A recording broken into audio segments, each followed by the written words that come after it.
Leaving the past in the past is not the easiest thing to do in the world, as oftentimes we have so many good memories of what we did in the past, and what lies in front of us, the road in front of us, it's great unknown. It's a vast ocean of possibilities, some that would be to our favor and others that would be to our detriment.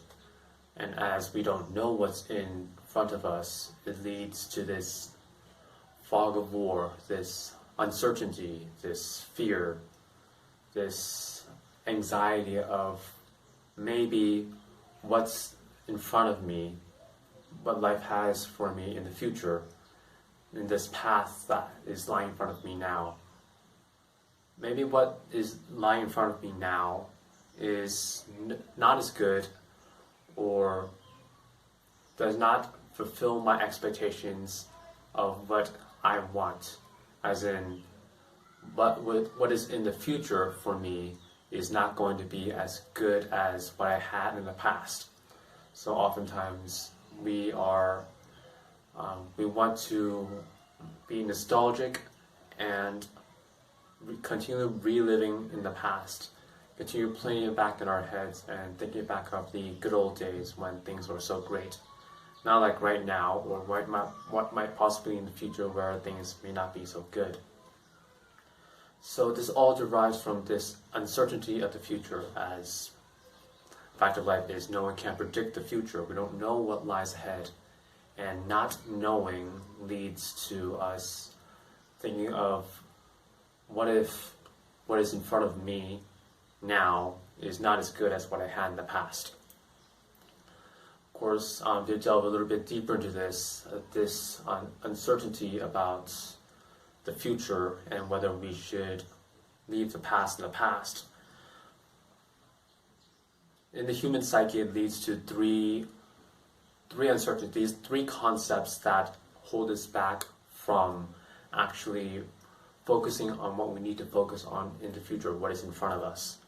And those three concepts, which we have discussed in some detail, were loss aversion bias, sunk cost fallacy, and giving up the ghost. So these three concepts, I'd like to tie them together, so just to give a more broader understanding rather than just focusing on each one individually. Let's tie them together.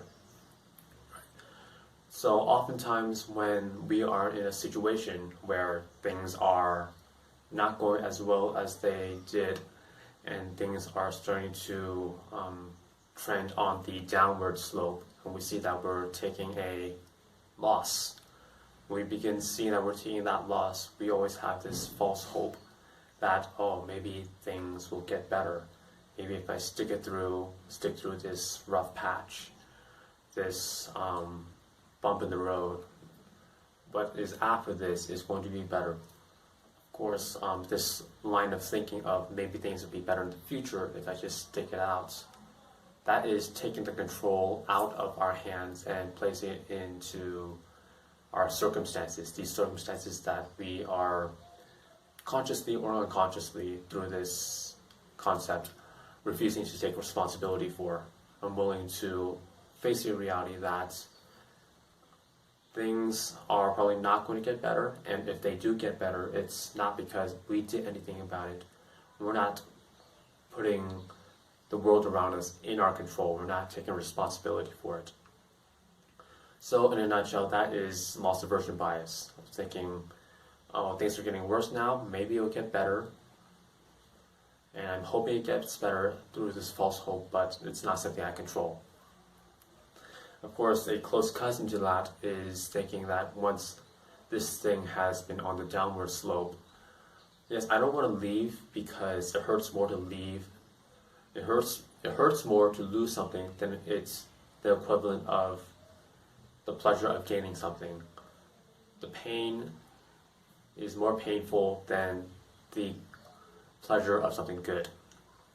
Close cousin to this loss aversion bias, where we are feeling the pain more than we feel the pleasure, is as this thing begins to downward slope, we also think to ourselves, I've already invested so much time into whatever it is I'm doing, into this business or this relationship with whomever.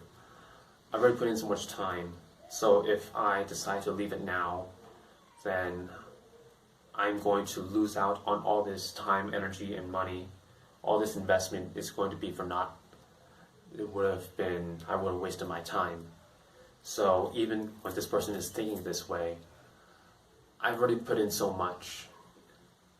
I'm going to continue putting in more, even though now, at this moment, 1, 2, 3, 5, 10 years into whatever it is I'm doing, in terms of pursuing something or some relationship, I'm going to keep investing in it.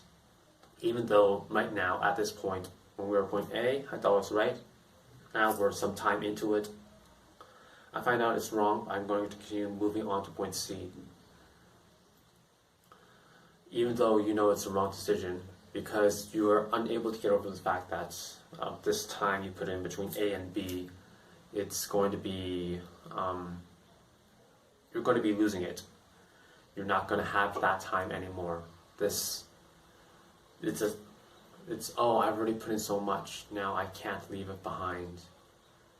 Even though you know you should leave it, you're just unwilling to cut your losses. So we continue putting more investment into things that we know are wrong. When we find out they are wrong midway through some pursuit. So that's sunk cost fallacy, where we continue investing things into something even when we know now we know after some time it's wrong for us. We continue doing that.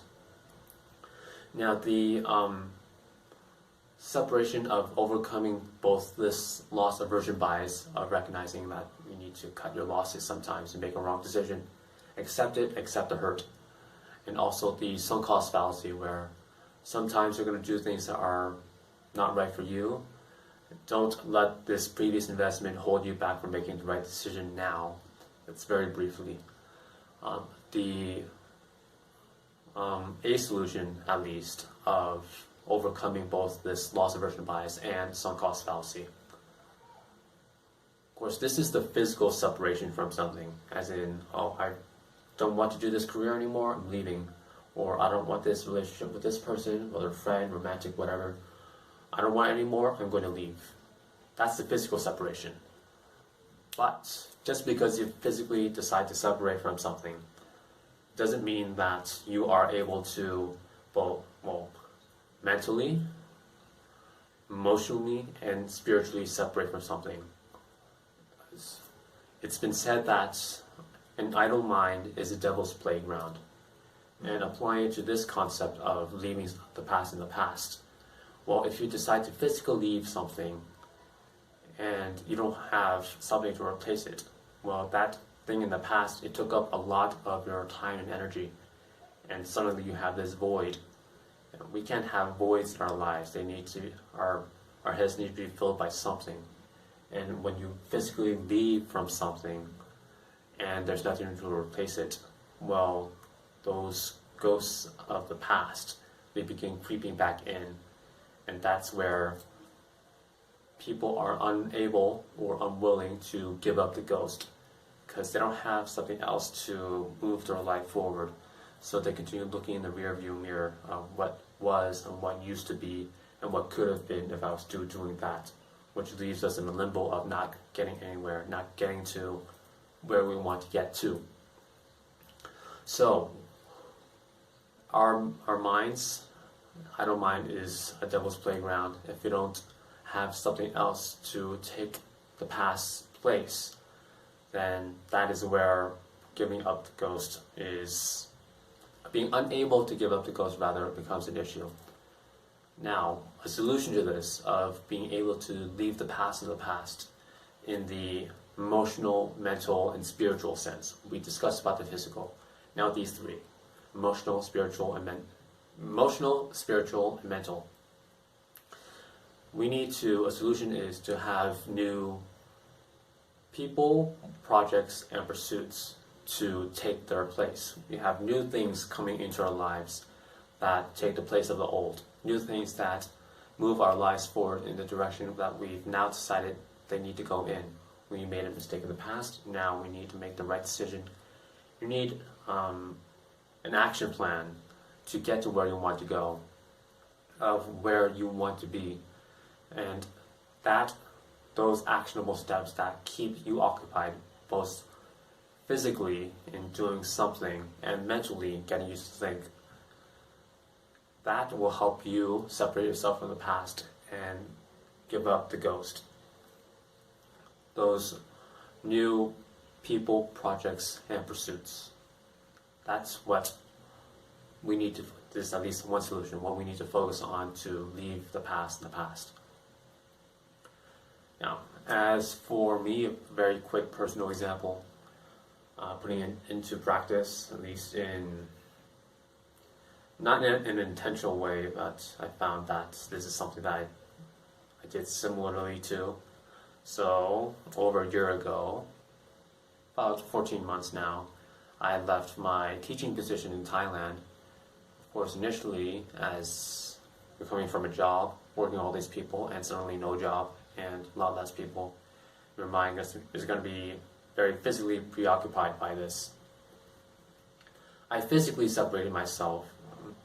That's the sunk cost fallacy and loss aversion, which I discussed why I decided to not continue there, which is a bit too off topic, but the sunk cost and the loss aversion, I physically separated myself. Giving up the ghost, that was an issue, as just because you physically separate from somewhere, leaving Thailand and going to a different country, doesn't mean that you're able to emotionally, mentally, and spiritually leave it behind. So, really what I did was just decide to pursue other things, learn musical instruments, meet new people in a church, pursue some other career, if you can call it that, through farm work, and see all these different places, which led to meeting all these different people and all these experiences. Of course, time as well. Time was a big one. And all of these factors led to me being able to not just physically leave, but the other three as well, the spiritual, mental, and emotional. Having these new things in your life to preoccupy your mind, that helps you to actually leave it, to give up the ghost. And what was in the past, they get packaged into nice little neat packages of pictures, videos, and memories that can be archived into a special place in your mind and heart that you only visit when it's within your control and you decide to visit that thing, those memories. And after seeing them for a little bit, after visiting the archives, you can come back to reality and continue pushing your life towards the direction that you want to push it.